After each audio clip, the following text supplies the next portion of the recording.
క్రోధినామ సంవత్సరము ఆశ్వీజ మాసం అక్టోబర్ నెల. ఈ మాసమందు కూడా వృషభము, ధనుస్సు, మీనరాశి వారికి విశేషమైనటువంటి అవరోధాలు కలిగే అవకాశం ఉంది.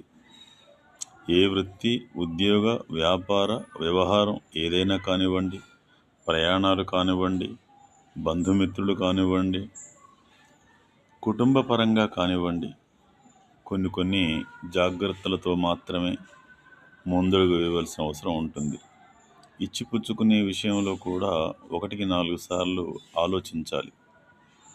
ధనం ఒకరికి సహాయం చేయవలసిన అవసరం వచ్చినప్పుడు, అది ధర్మమే అయినప్పుడు సహాయం చేస్తే మాత్రం పెద్దగా ఇబ్బంది ఏమీ ఉండదు. కాకపోతే పై అధికారులతో కూడా వీరికి మాట వచ్చే అవకాశం ఉంది. కాబట్టి జాగ్రత్తగా ఉండాలి ఈ 3 రాశులు.